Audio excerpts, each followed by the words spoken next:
Hi, this is Akan. Welcome back to my channel. Well, we got more information about what's going to happen with Trump on January 10th when he's being sentenced in the hush money case. Apparently, the judge is going to let the case kick up to the next level. So he's not going to oppose a criminal sentence or fine or anything. This is from the USA Today. I'm not even going to read the names because I don't understand how to pronounce them. So this is what it says. Judge upholds Donald Trump's conviction, set sentencing for January 10th with no penalties. A New York judge upheld the felony conviction of President-elect Donald Trump on Friday and was sentenced for January 10th, but said Trump will receive no prison or probation. Judge Juan Merchan has agreed to Trump's early request to postpone sentencing until after the election, but he has said there's no legal reason to stop it from happening before Trump takes over office again on January 20th.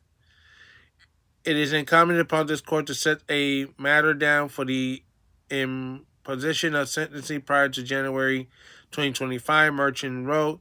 Merchan added its goals to bring finality to the case. Merchan said an unconditional discharge appeared to be the most viable solution so that Trump can pursue his appeal. Under New York law, that means a sentence without incarceration, fine, or probation. Steve Chinger, a Trump spokesman, called Merchan's ruling a direct violation of the Supreme Court ruling in July that formerly presidents were shielded from criminal charges or action related to their office duties while in office. Trump should be able to continue his transition to return to the White House unobstructed by the sentence, the spokesperson said. This lawless case should never have been brought, and the Constitution demands that it was immediately discharged, the spokesman said. Trump was convicted on May 30th on 34 felony counts of falsifying business records to cover up a hush money payment that was made to porn star Stormy Daniels, who still hadn't left the country, despite said she was going to. Ahead of the 2016 presidential election, Daniels had allegedly she and Trump had sex during a celebrity golf tournament in 2006, a claim Trump denies.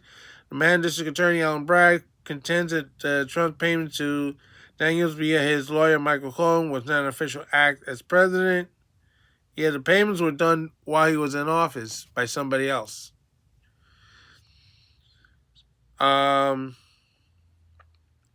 Mark Zutterer, a partner of Dorff, Nelson, and Zutterer, who has been practicing for decades in New York, says Merchan's ruling would preserve the felony conviction while allowing Trump to walk away without imprisonment or fine and still able to challenge the verdict in an appeal court. He made a clean break. Zutterer said of the judge, I think he was faithful to the notion that nobody's above the law. Bullshit. Nobody's above the law? Does anybody remember an individual named Hunter Biden? It convicted, but not overturned on appeal. It still has consequences. Zuckerberg said Trump will not be able to vote on a firearm sit on the jury in New York State. Zuckerberg said he lives in Florida. It compromised the balance of number of interests, he said. After his November election victory, Trump urged Judge Juan Merchan to dismiss the entire case, arguing that going forward with proceedings or even simply delaying them until after his presidency would create an unacceptable diversion and distraction from the president's Trump efforts to lead the nation. Prosecutors from Bragg office voiced their own concerns about the interfere with the presidency if the sentence would take place after inaugural day, January 20. However, they still urge Merchan to honor the jury's verdict by keeping Trump's criminal conviction in place. It suggests alternate to proceeding with the sentence soon, including pausing the case until Trump's presidency or close the case, while noting that the docket that Trump was convicted, but he didn't have a chance to pursue his appeals.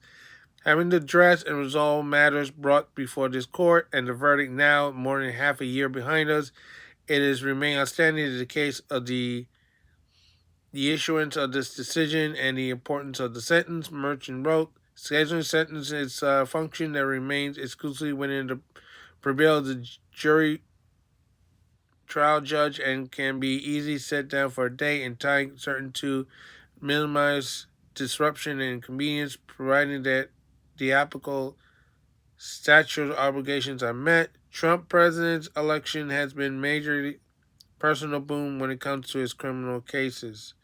The Justice Department addressed its efforts to prosecute Trump in two separate cases. One alleged Trump was unlawful trying to steal the 2020 election, which has not been proven, by the way. And the other case where it was appealed after being dismissed, alleged Trump mishandled classified documents after his presidency, which we found out the FBI mishandled the documents. They did a photo op, screwed up the evidence, and then when they tried to put it back together, they didn't put it back in the sequence that they found it. And then when they tried to, his lawyers tried to retrieve this information, nothing matched up. And they admitted they screwed up the case. Trump was challenged only in New York criminal case, but the wake of his election victory, but also a Georgia criminal case that alleges his effort to overturn the 2020 election results amount to a criminal conspiracy, which is baloney. Let me put it this way. That's the only case that he was convicted on, was the New York case. That criminally wise. In fact, all the criminal cases that Trump had lost was all in New York. Yeah, it says volumes. His Florida case fell apart. The case in D.C. didn't get anywhere. And the case in Georgia, well, Fannie Willis and Nathan Way were doing the nasty while they were doing that proceeding. And of course, while she's screwing up the Trump case, she's also screwing up the YSL case as well. That didn't go well either for her. So she's 0 for 2 on the big RICO cases. No, I think, yeah, by allowing this to be appealed the upper courts, hopefully the state of New York will eventually sort this out. The only reason why they don't want to dismiss the case is because they're going to allow Alvin Bragg to use this to run for office again in 2025. Meanwhile, we're having a huge crime wave in New York City, especially the subways. Ever since a woman got burned to death on an F train, I know what that's got to do with Bragg. He's allowing the criminals to do what they want. When they get away with everything in Manhattan, it spreads to the other boroughs, and this is what's happening. A lot of crime wave is happening on the subway, not only in Manhattan, but in Brooklyn and Queens and the Bronx. Because if he's not prosecuting there, his defendants are going all over the place causing mayhem in the city of New York. Doesn't matter what borough. Of course, Staten Island don't have a subway, but they have the Staten Island Railway. Not sure what's going on over there, but the crime problem is getting out of hand because you have a DA that's not doing his job in Manhattan.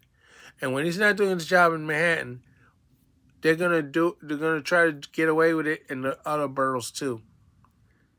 This is important why you need to get rid of Alvin Bragg, and of course you need to get rid of the governor too. Kathy Hochul. You know, she comes up with a photo op and saying how safe it is. Remember, she's walking around with armed security. Alvin Bragg doesn't even ride the subway. He has his own private car with security as well. These people don't ride the subway, barely. So that's baloney. So this outcast saying so long for now. Don't forget your stop.